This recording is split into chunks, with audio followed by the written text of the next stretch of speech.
Welcome students, हम बात करेंगे प्रॉब्लम की जो कि रिलेटेड है sum of n terms of arithmetical geometric series. और हमारा क्वेश्चन ये है कि जी find the sum of the following arithmetico geometric series, जो कि है जी 5 इसकी फर्स्ट टर्म है, प्लस 7/3 इसकी सेकंड टर्म है, 1 इसकी थर्ड टर्म है, 11/27 फोर्थ टर्म है, plus so on up to 10 terms. मतलब इसमें अगर हम डाटा देखें तो हमें इसकी वैल्यूज सारी इसी इंफॉर्मेशन में, मतलब इसी सीरीज के अंदर लिखी हुई हैं।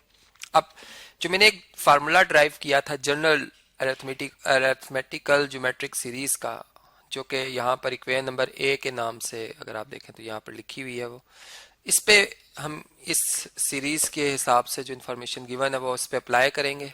तो इसके लिए मैं चलें इसको इतने पोर्शन को कॉपी कर लेता हूँ क्योंकि मुझे ज़रूरत पड़ेगी इसकी। ठीक है, यहाँ पर हम नीटनेस के लिए इसको मैं अलग कर रहा हूँ, ये आप देख सकते हैं।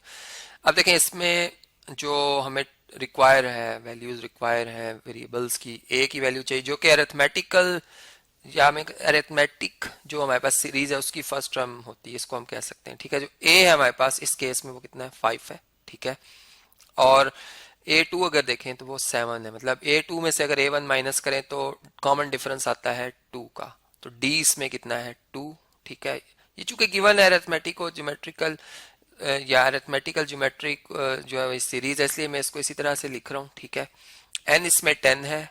ठीक है, और इसमें R अगर आप देखें तो फर्स्ट टर्म में 3 पावर 0 और नेक्स्ट में 3 पावर 1 है। यहाँ पे अगर मैं इसको देखूं तो ये 9/3 पावर 2 लिखा हुआ है जो कि 1 ही बन जाएगा, और ये देखें 3 पावर 2 3 लिखा हुआ है। तो इसका मतलब इसमें कॉमन रेशियो जो चल रही है वो 1/3 है जो कि लेस देन 1 है। ठीक है, तो चलें जी, अब हम इस फार्मूला में इसे ड्राइव कर सकते हैं। चूंकि आर की वैल्यू 1 से लेस हो तब भी हमने ये फार्मूला ड्राइव किया था, आप इसकी डेरिवेशन में इस बात चेक कर सकते हैं। ठीक है, इसको हम लिखेंगे जी बाय सब्स्टिट्यूटिंग या by putting all values in equation A we get। ठीक है जी, अब हमें क्या हासिल हो जाएगा इसमें, S sub 10, मतलब सम ऑफ सीरीज हम फाइंड करें 10 टर्म्स तक। ठीक है, A की जगह हम 5 लिखेंगे ओवर 1 माइनस R की जगह क्या लिखेंगे जी, 1/3, प्लस इसी तरह D कितना है, 2, R है 1/3। ठीक है, डिवाइडेड बाय 1 - 1/3 और इसका स्क्वायर, माइनस डी 2 है, R 1/3 है। ठीक है, पावर n कितनी है जी, n 10 है, पावर होल डिवाइडेड बाय 1 - 1/3 का होल स्क्वायर। ठीक है, माइनस, अब आप देखें हमारे पास यहाँ पर, चले मैं इसे कॉपी कर लेता हूँ। ए हमारे पास क्या है, ए हमारे पास है 5 प्लस 10 - 1। ठीक है, डी हमारे पास कितना है, 2 है। ठीक है, और आर कितना है जी हमारे पास 1/3 है, इसकी पावर कितनी आएगी 10 ओवर 1 माइनस आर, तो 1 - 1/3 आ जाएगा। ठीक है जी, यहाँ तक क्लियर होगी बात।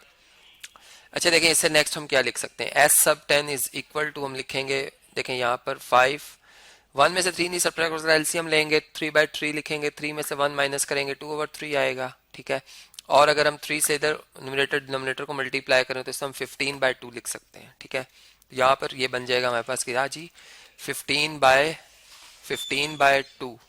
ओके, इसी तरीके से अगर हम यहाँ पर देखें तो ये भी हमारे पास 2/3 आएगा, इसका स्क्वायर लेंगे 4/9। तो 2/3 को हम डिवाइड कर रहे हैं 4/9 से, जिसे अगर मल्टीप्लाई के सिंबल में लिखूं तो वह 9/4 लिखूंगा रेसिप्रोकल लिखकर। ठीक है, 9/4, और ये अगर सब्ट्रैक्ट सॉरी इन्हें डिवाइड करें, 2 2 जार 4 होता है, 3 2 जार 3 जार 9 होता है, सॉरी, और 3/2, इसे हम 3/2 लिख सकते हैं। ठीक है, तो ये बेसिकली 3/2 लिखा हुआ है, इसे हम 3/2 लिख सकते हैं। ठीक है जी, इसी तरह माइनस, अब देखें यहाँ पर ये 2/3 पावर 10 लिखा हुआ है, जबकि हम डिवाइड कर रहे हैं 1 - 1/3 के स्क्वायर से, जो कि 2/3 का स्क्वायर बनता है, मतलब 4/9 बनता है। इसका मतलब कि इसे मैं 9/4 लिख सकता हूँ मल्टीप्लाई की शेप में, मल्टीप्लाई बाय 9/4। ठीक है, 9/4, या इसे 3/2/4 भी लिख सकते हैं हम। ठीक है, तो देखें अब यहाँ से 2 2 2 4, और ये 3 की पावर 2 यहाँ से 10 कम होके 8 रह जाएगी, तो इसे हम क्या लिख सकते हैं जी, 1/2 2, ठीक है, इंटू 3 पावर 8, ठीक है। यहाँ तक हम इसे लिख सकते हैं। तो चलें इधर ही लिख लेते हैं। ये कैलकुलेशन जो मैंने सॉल्व की है 1/2, ठीक है, मल्टीप्लाई बाय 3 पावर 8, जो कि वेरी वेरी स्मॉल नंबर है। 1 को आप बहुत बड़े नंबर से डिवाइड कर रहे हैं, ठीक है। इसी तरह आप देखें यहाँ पर अगर ये इसका डिफरेंस लें तो 9 आता है। 10 में से 1 9, 9 टू टाइम कितना होता है जी 18।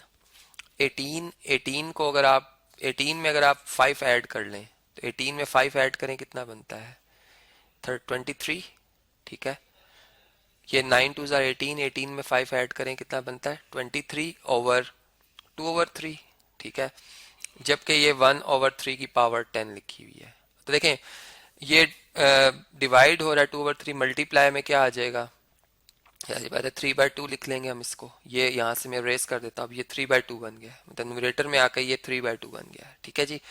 और अब देखें यहाँ से इसको अगर हम मजीद अगर सिंप्लीफाई करें तो ये हमारे पास क्या बन रहा है जी, ये 3 की पावर 10 है, ये 3 की पावर 1 है, ठीक है। तो इससे हम लिख सकते हैं जी, चले नेक्स्ट, ये पोर्शन हमारा एज इट इज आएगा। ये 15 प्लस 3 18/2 9 होता है, ठीक है। -1/2 टाइम्स 3 पावर 8 आ रहा है, ठीक है जी। यहाँ तक क्लियर हो रही बात। और यहाँ पे अगर आप देखें तो ये 23/2 और 3 पावर आ रही है 9। अगर मैं इस तरह से करूं कि मैं यहाँ पर 3 की पावर 8 लिखूं, ठीक है।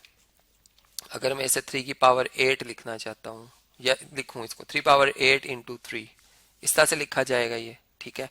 जो कि ये 3 और 2 आपस में मल्टीप्लाई होकर क्या हो जाएंगे 6। तो यहाँ पर हम इसे ऐसे भी लिख सकते हैं कि 9 minus 1/2 into 3 power 8 minus 23/6 into 3 power 8, ठीक है जी। तो देखें ये 23 है, इसको 23 इसको आपने रीड करना है, ठीक है। तो देखें अब अगर इनका एलसीएम लिया जाए इन दोनों टर्म्स को सॉल्व करने के लिए, तो 2 और 3 पावर 8 इनका एलसीएम, या सॉरी 6 और 3 पावर 8 इसका एलसीएम आएगा। अब यहाँ पर 2 3 टाइम्स 6 होता है, इसका मतलब यहाँ पे -3 आएगा, ठीक है।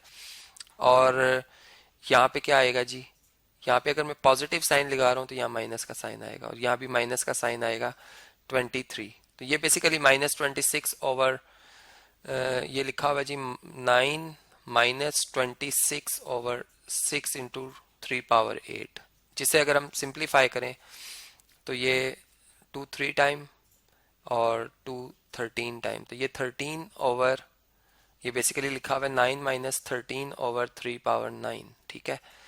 ये देख सकते हैं आपके -3 और -23 ये बनता है -26, सही है। तो चलें आप इसे कैलकुलेट करते हैं कि अगर हम 13 को डिवाइड करते, 13 को सॉरी यहाँ पर 13 को अगर हम डिवाइड करते किससे जी 3 पावर 9 से, तो हमारा आंसर देख सकते हैं आपके 0.0006 आना था, ठीक है। मतलब 9 माइनस 0.0006 एंड देन उसके बाद 04 आ रहा है आगे, मतलब और भी डिजिट्स आ रहे हैं 05, चले कर लेते हैं इसे। तो अगर 9 में से आप इतना छोटा नंबर माइनस करेंगे तो आपका आंसर 9 के बहुत ही नज़दीक आएगा, ठीक है। 9 माइनस 0.000, बल्कि ये मैंने 3 टाइम 0 डालने थे, 605। अगर इसमें कोई कैलकुलेशन में अगर कोई मामूली सी गलती हो तो आप इसे इग्नोर कीजिएगा। मैं बस एक आइडिया आपको बताना था कि ये हमारे पास सम जो आ रहा है 8.999 आ रहा है, जिसे अप्रोक्सीमेट 9 भी कह सकते हैं हम।